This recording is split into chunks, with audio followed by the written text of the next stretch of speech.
ഏട്ടന് വേണ്ടിട്ട് ഞാൻ പോയിനി, അവതും പോയിനി. എനിക്കറിയില്ല എങ്ങനെയുണ്ട് ഏട്ടൻ മരിച്ചെന്ന് എനിക്കറിയില്ല. ഇത്രയും എന്നോട് നല്ല രീതിയിൽ സംസാരിച്ചിട്ട് ഏട്ടൻ എങ്ങനെ എന്നെ വിട്ടു പോയത് എനിക്കറിയില്ല. എന്തിനാ പോയെന്നറിയില്ല. അതിന്റെ ഇടയ്ക്കുള്ള സംഭവങ്ങൾ പിന്നെ പറയുന്നു അച്ഛനാണ് കത്ത് കണ്ടെടുത്തൊന്നും എന്നെ പറ്റി അതിൽ എഴുതിയിട്ടുണ്ടെന്നും ഞാൻ വിവരം അറിയുന്നത്. ഏട്ടനോട് കഴിഞ്ഞ 7 കൊല്ലമായിട്ട് ഞാൻ സ്നേഹിച്ചിട്ടേ ഇല്ലു. പക്ഷെ എന്നാലും ഏട്ടൻ അതൊന്നും മനസ്സിലാക്കിയിരുന്നില്ല. ഭർത്താവിന്റെ വീട്ടുകാർ നല്ലോണം ഉപദ്രവിച്ച്. പക്ഷെ എന്നാലും ഏട്ടനോടുള്ള സ്നേഹം കൊണ്ട് ഞാനൊന്നും എന്നെ ഉപദ്രവിച്ച കാര്യങ്ങളൊന്നും ഞാൻ ഏട്ടൻ്റെ അടുത്ത് അധികം പറയലില്ല. ഏട്ടന് അത് വല്ലാത്ത പ്രശ്നമാണ്. കാരണം പക്ഷെ എന്നോട് എന്ത് കാണിച്ചാലും ഞാനത് അങ്ങനെ തുറന്നു പറയാത്ത ഒരു ഇതാണ്. പക്ഷെ എന്നാലും അവരെ വാക്ക് കേട്ടിട്ട് പലപ്പോഴും അത് ഉപദ്രവിക്കുമെങ്കിലും ഞാൻ ഏട്ടനെ വിട്ടിട്ട് വരാൻ എപ്പോഴും തയ്യാറല്ലായിരുന്നു. അതുപോലെ തന്നെ എനിക്ക് നമ്മുടെ ജീവിതത്തിന്റെ ഇടയിൽ ഈ പറയുന്ന കാര്യങ്ങളൊന്നല്ല നടന്നത്.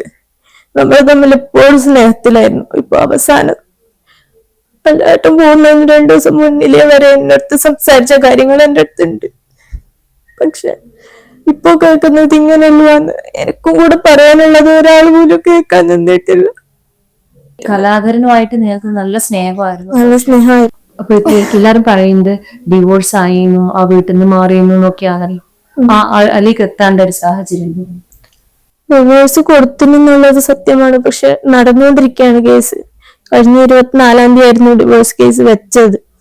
അതിന് മുമ്പെയാണ് സംഭവം നടക്കുന്നത്. ഏട്ടൻ പോകുന്നത് മുന്നെയാണ്.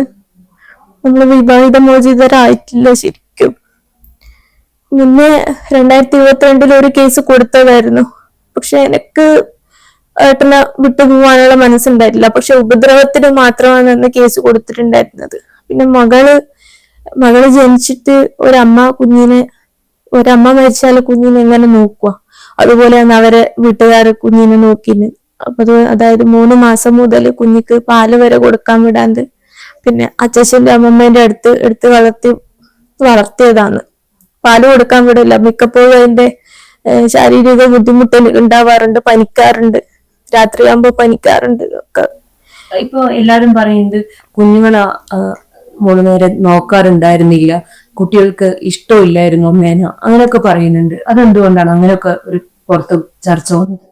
അതെന്തുകൊണ്ടാന്ന് എനിക്കറിയില്ല. എന്റെ മക്കളോട് ഞാൻ എപ്പോഴും സ്നേഹത്തോടെ പെരുമാറിയിട്ടുള്ളൂ. ഇപ്പൊ എന്റെ വീട്ടിൽ എനിക്ക് ഒരു അനിയനും എന്റെ അമ്മയുമാണുള്ളത്. അച്ഛൻ മരിച്ചതിന് ശേഷം പലപ്പോഴും എന്റെ അനിയനും അമ്മയും പട്ടിണി കിടന്നിട്ടുണ്ട്. ഒരാൾ പോലും തിരിഞ്ഞു നോക്കിയിട്ടുണ്ടായിട്ടില്ല. ആരും തിരിഞ്ഞു നോക്കാറില്ല. പലപ്പോഴും വീട്ടിൽ സാധനങ്ങളൊന്നും ഉണ്ടാവാറില്ല. പച്ചവെള്ളം കുടിച്ചിട്ടാണ് അവർ കഴിഞ്ഞത്. ആരും എന്റെ വീട്ടിലേക്ക് എന്നെ വിടുമായിരുന്നില്ല.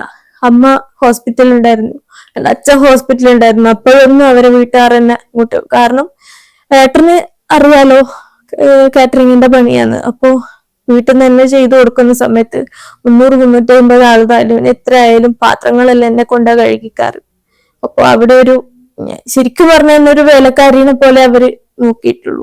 അങ്ങനെ ചെയ്തു കൊടുത്തില്ലെങ്കിൽ എന്റെ ഏട്ടന്റെ അടുത്ത് ഇങ്ങനെ കാര്യങ്ങളെല്ലാം പറഞ്ഞ് ഏട്ടനെ കൊണ്ട് തന്നെ അടുപ്പിക്കുക ചെയ്യാറ്. പലപ്പോഴും ഞാൻ ഒരുപാട് പീഡനം ഞാൻ സഹിച്ചിട്ടുണ്ട്.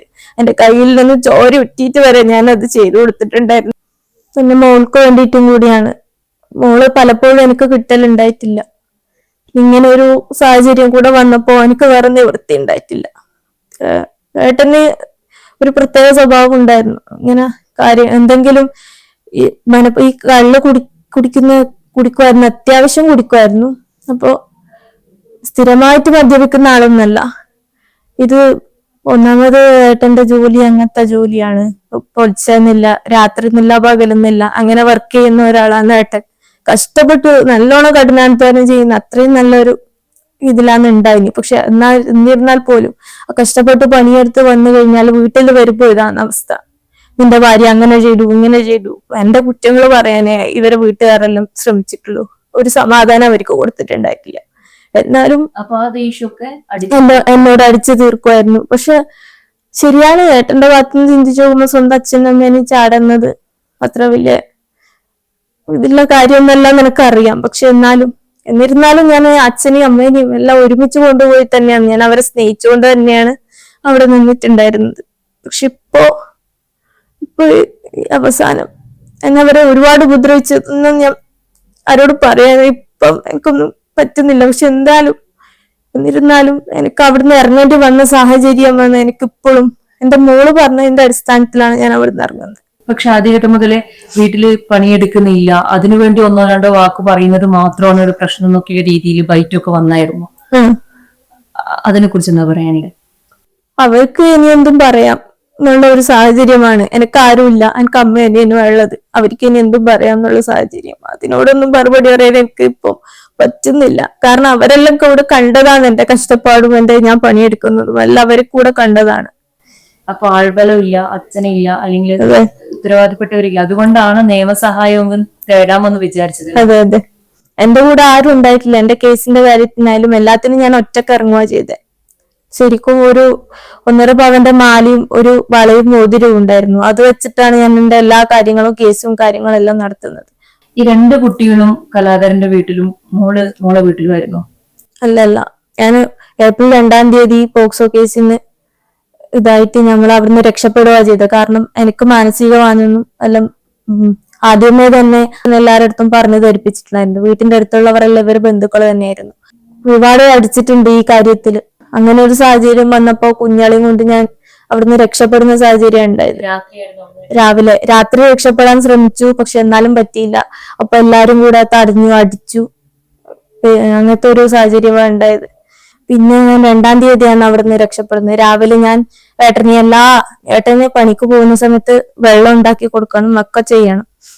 ഉച്ചക്കണിച്ച് വെള്ളം നിറച്ചു കൊടുക്കുക, വെള്ളം ഉണ്ടാക്കി വെക്കുക, വെള്ളം തണിച്ചു വെക്കുക എല്ലാം ഉണ്ടായിരുന്നു. പക്ഷെ അല്ലെങ്കിൽ തലേദിവസം ഉണ്ടാക്കിയിട്ട് വെക്കും. അപ്പൊ അങ്ങനെ എല്ലാം ചെയ്തു കൊടുത്ത് ഏട്ടന് വെള്ളവും നിറച്ചു കൊടുത്ത് എന്റെ എല്ലാ പണികളും അവിടെ ചെയ്തിട്ടാണ് ഞാൻ എന്റെ കുഞ്ഞാളിയും കൊണ്ട് രാവിലെ ഒരു 11:45 ശേഷമാണ് നമ്മള് അവിടെ ഇറങ്ങി ഓടുക ചെയ്തത്. 2 കിലോമീറ്ററോളം ഞാൻ ഓടി.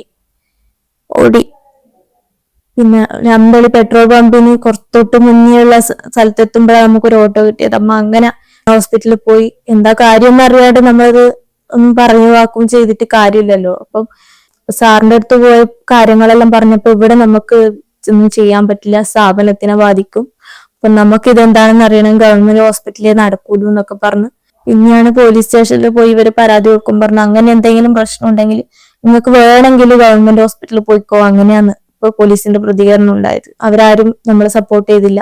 പിന്നെ ഗവൺമെന്റ് ഹോസ്പിറ്റലിൽ പോയി ഒരു ഡോക്ടറും നഴ്സും കൂടെ കാര്യങ്ങളെല്ലാം പറഞ്ഞിട്ട് അവര് തന്നെയാണ് പോലീസിനെ വിളിക്കുന്നത്, ഇങ്ങനെയൊരു സംഭവം സത്യാന്ന് പറഞ്ഞത്. അതിനു മുമ്പേ ഞാൻ 1 മാസത്തോളം ഞാൻ ഇതിനു വേണ്ടിയിട്ട് എന്റെ മോക്ക് വേണ്ടിയിട്ട് പല ആൾക്കാരെയും വിളിച്ചു, പല ഹെൽപ്പ് ലൈനും വിളിച്ചു. അവരാരും ഒന്നും സഹായിക്കാൻ തയ്യാറല്ല. എന്തെങ്കിലും ഭർത്താവിന്റെ വീട്ടുമാരുമായിട്ട് കുടുംബ പ്രശ്നം, എന്തെങ്കിലും മാനസിക പ്രശ്നം ഉണ്ടെങ്കിൽ വന്നു കഴിഞ്ഞാൽ കൗൺസിലിംഗ് തരാന്നല്ലാതെ വേറെ ഒരാളും സഹായിക്കാൻ തയ്യാറുണ്ടായിട്ടില്ല മുന്നേ. അപ്പൊ അവിടുന്ന് രാമനഗറിൽ രക്ഷപ്പെട്ടു വന്നൊക്കെ മുതൽ 2 കുട്ടികളും നന്ദാരിയുടെ കൂടെ തന്നെയായിരുന്നു ഉണ്ടായിരുന്നത്. ഇപ്പൊ സോഷ്യൽ മീഡിയയിലൊക്കെ വരുന്നത് കുട്ടികൾ 2 പേരും കലാധരന്റെ അടുത്തായിരുന്നു. അങ്ങനെയല്ല. അപ്പൊ പിന്നെ എപ്പോ മുതലാണ് ഈ കുട്ടികൾ അങ്ങോട്ട് പോയത്? കയ്യിൽ മുറിവുണ്ടായ സമയം മുതൽ. മൂത്ത കുട്ടി മാത്രമാണ് ഏട്ടന്റെ കൂടെ ഉണ്ടായത്. വാതിലിന്റെ ഇടയിൽ ഇറങ്ങുമായിരുന്നു. അത് എങ്ങനെയായിരുന്നു? രാത്രിയിൽ ഒരു 10:30 സംഭവം. നവംബർ 11-ാം തീയതി. അമ്മ എല്ലാരും കിടക്കാനുള്ള തയ്യാറെടുപ്പായിരുന്നു. ഞാൻ മകനെയും കൊണ്ട് കൊച്ചിന് മൂത്രയിക്കണം എന്ന് പറഞ്ഞ് ഞാൻ പുറത്തിറങ്ങിയതാണ്. പിന്നെയാണ് ശബ്ദം കേട്ടിട്ട് വരുമ്പോഴാണ് പിന്നെ ഇതിങ്ങനെ സംഭവം. എല്ലാം ലൈറ്റെല്ലാം ഓഫ് ആക്കിയിരുന്നു. ഓൾമോസ്റ്റ് എല്ലാം പിന്നെ അടുക്കള ഭാഗത്ത് എല്ലാം ലൈറ്റെല്ലാം ഓഫ് ആക്കിയിരുന്നു. കുഞ്ഞപ്പുറം പോയത് ഞാൻ കണ്ടില്ല, അമ്മ കണ്ടില്ല. അതാണ് അമ്മയാണ് വാതിലടച്ചത്. കുട്ടിയുടെ കരച്ചിൽ കേട്ടപ്പോ തന്നെ പെട്ടെന്ന് കൈ മുറിഞ്ഞത് അപ്പൊ തന്നെ ഹോസ്പിറ്റലിൽ കൊണ്ടുപോവാ ചെയ്തത്. അവിടുന്ന് എന്നിട്ട് സർജറി വേണമെന്ന് പറഞ്ഞു. സർജറി ചെയ്യാം, ചെറിയ കുട്ടിയല്ലേ എന്ന് പറഞ്ഞു. അപ്പൊ അന്ന് അത് ചെയ്തു കഴിഞ്ഞു. പിന്നെ എങ്ങനെയാണ് ഇത് കലാധരൻ അറിയുന്നത് ഇങ്ങനെ കുഞ്ഞാശുപത്രിയിലാന്നുള്ള കാര്യം? ഞാൻ സാറിനെ വിളിച്ചു ചോദിച്ചു, എന്റെ വക്കീലിനെ ഞാൻ വിളിച്ചു ചോദിച്ചു. അപ്പൊ സാറ് പറഞ്ഞു തീർച്ചയായിട്ടും കുട്ടിയുടെ അച്ഛനെ അറിയിക്കണം എന്നുള്ള കാര്യം പറഞ്ഞത് കൊണ്ടാണ് ഞാൻ ഏട്ടനെ വിളിക്കുന്നത്. അപ്പൊ ഏട്ടൻ പിന്നെ എന്റെ അടുത്ത് ദേഷ്യപ്പെട്ടു. എന്റെ കുഞ്ഞിനെ നീ എന്താ ചെയ്തത്, ഞാൻ മുന്നേ അറിഞ്ഞിന്, ഞാൻ വരുന്നുണ്ട് നല്ല രീതിയിൽ എന്റെ അടുത്ത് ദേഷ്യപ്പെട്ടു. പിന്നെ തിരിച്ചു വന്നപ്പം ഏട്ടൻ വന്നപ്പോ പിന്നെ കഴുത്തിന് പിടിച്ച് തള്ളി, വലിയ വഴക്കായി അവിടെ. പിന്നെ ഇവരെ കുടുംബക്കാരെല്ലാം വന്നിട്ടുണ്ടായിരുന്നു. പിന്നെ എന്നെ ICUന്ന് പുറത്തിറങ്ങാൻ അവർ സമ്മതിച്ചിട്ടുണ്ടായില്ല. അവിടെ കുറെ പ്രശ്നങ്ങൾ ഉണ്ടായിരുന്നു. 50,000 രൂപ എന്റെ അമ്മേന്റെ ലോക്കറ്റും 2 മോതിരം വെച്ചിട്ടാണ് എന്റെ അനിയൻ എടുത്തുകൊണ്ട് വരുന്നത്. പിന്നെ അന്നേ ദിവസം രാവിലെ എന്നെ ഏൽപ്പിച്ചിട്ടാണ് എന്റെ അനിയൻ പോകുന്നത്. അപ്പൊ അന്നേ ദിവസം രാവിലെ ഏട്ടൻ വിളിച്ചിട്ടുണ്ടായിരുന്നു, മോളോട് സംസാരിച്ചിട്ടുണ്ടായിരുന്നു. അപ്പം മോള് പറഞ്ഞു അച്ഛനെ കാണുന്നു. അപ്പം ഏട്ടൻ പറഞ്ഞു ഇങ്ങനെ കാണാൻ വിടൂല, ഇന്നലെ തന്നെ പ്രശ്നം ഉണ്ടാക്കി എന്നൊക്കെ പറഞ്ഞ് എന്നെ അവിടുന്ന് പറഞ്ഞു വിട്ടതല്ലേ, പിന്നെ ഞാൻ എങ്ങനെയാ വരുന്നത് ചോദിച്ചു. അപ്പൊ ഞാനാ പറഞ്ഞത് നിങ്ങൾക്ക് വന്ന് കാണാം, അതിനൊരു ഇതുമില്ല, എന്തായാലും കോടതി ഉത്തരവ് ഇല്ലേ നിങ്ങൾക്ക്, അപ്പം പിന്നെ കാണുന്നത് കൊണ്ട് കുഴപ്പമൊന്നുമില്ല, നിങ്ങൾ വന്നു എന്ന് പറഞ്ഞിട്ട് ഏട്ടനെ ഞാൻ വിളിക്കുക ചെയ്തത്. അപ്പൊ ഏട്ടൻ അത് പ്രകാരം വന്നിട്ടുണ്ടായിരുന്നു. പിന്നെ ഞാൻ ഡിസ്ചാർജ് ചെയ്ത് വരുന്ന സമയം കൊണ്ട് എന്താ നടന്നതെന്ന് അറിയില്ല. പിന്നെ കുട്ടി പറയാൻ തുടങ്ങി ഞാൻ വരില്ല, അമ്മേന്റെ കൂടെ വരുന്നില്ല, അങ്ങനെ ഇങ്ങനെയല്ല. പക്ഷെ അത്ര പോലും ഞാൻ അങ്ങനെ ഒരു കടുംപിടുത്തം എന്റെ മക്കളെ കൊടുക്കാതിരിക്കാനും മാത്രം ഞാൻ ഏട്ടന്റെ അടുത്ത് അങ്ങനെ ചെയ്തിട്ടില്ല. ഞാൻ എന്റെ ഏട്ടൻ എപ്പം ചോദിക്കുന്നു അപ്പോഴെല്ലാം ഞാൻ കുഞ്ഞുങ്ങളെ കൊടുത്തിട്ടേ ഉള്ളൂ. മൂത്ത കുട്ടി അച്ഛന്റെ കൂടെയായിരുന്നു, രണ്ടാമത്തെ കുട്ടി ഇവിടെയായിരുന്നു. പക്ഷെ ഈ അവസാന ദിവസം 2 കുട്ടികളും എങ്ങനെയാ അച്ഛന്റെ കയ്യിൽ കിട്ടിയത്?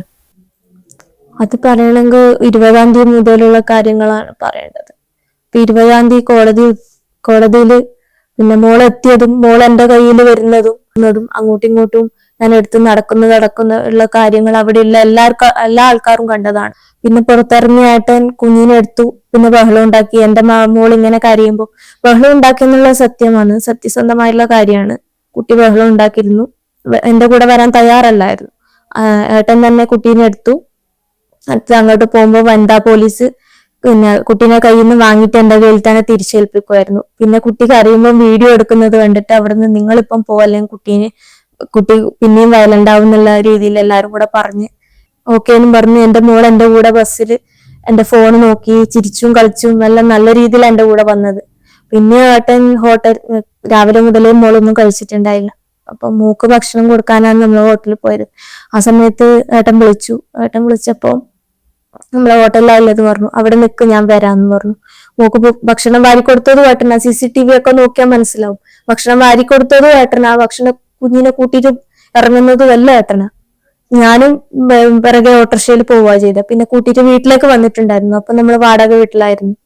അപ്പൊ അവിടുന്ന് ചെറിയ മോൻ മോളെ കണ്ടതും ഭയങ്കര ഹാപ്പിയായി, ഏച്ചിനെ കണ്ടെന്നുള്ളതിന് ഹാപ്പിയായി. അപ്പൊ ഡ്രസ്സ് എടുത്തിട്ടുണ്ടായിരുന്നു, മോന് ഡ്രസ്സ് ഇട്ടെടുത്ത് പുറത്തേക്ക് കൊണ്ടുവന്ന് സംസാരിച്ചിട്ടാണ് ഇതാക്കുന്നത്. അപ്പം പറഞ്ഞു എൻ്റെ അടുത്ത്, ഞാൻ 2 മക്കളെയും കൂട്ടി എന്തെങ്കിലും ഭക്ഷണമൊക്കെ വാങ്ങിക്കൊടുത്തിട്ട് നീ ഇവിടെ തന്നെ കൊണ്ടാക്കാന്നും പറഞ്ഞിട്ട് ഏട്ടൻ കുഞ്ഞുങ്ങളെയും കൂട്ടിട്ട് പോയിട്ട് കുറെ സമയം കഴിഞ്ഞിട്ടും വരാത്തത് കൊണ്ട് ഞാൻ വിളിച്ചപ്പം പറഞ്ഞു വരാന്ന് പറഞ്ഞു, സാധനം വാങ്ങുന്നു വരാന്ന് പറഞ്ഞു കട്ട് ചെയ്തു.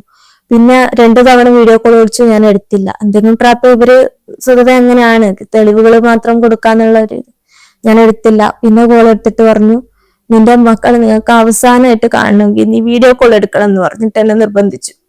അപ്പോഴും ഞാൻ എടുത്തു, 1 തവണ വീഡിയോ കോൾ എടുത്തു. പിന്നെ കയ്യിലാന്ന് കൊണ്ട് ഞാനങ്ങ് വെറുതെ വിട്ടു. സാധനങ്ങളൊക്കെ വാങ്ങിയിട്ടുണ്ട്, വേറൊരു സാധനം വാങ്ങിയിട്ടുണ്ട് എന്നൊക്കെ പറഞ്ഞ് ഞാനങ്ങ് വിട്ട് കട്ട് ചെയ്തു. പിന്നെ വിളിക്കുമ്പോഴെല്ലാം സ്വിച്ച് ഓഫ് ആയിരുന്നു. പിന്നെ ഒരു 6 മണിക്ക് ശേഷം ആണ് ഒരു കോൾ വരുന്നത്.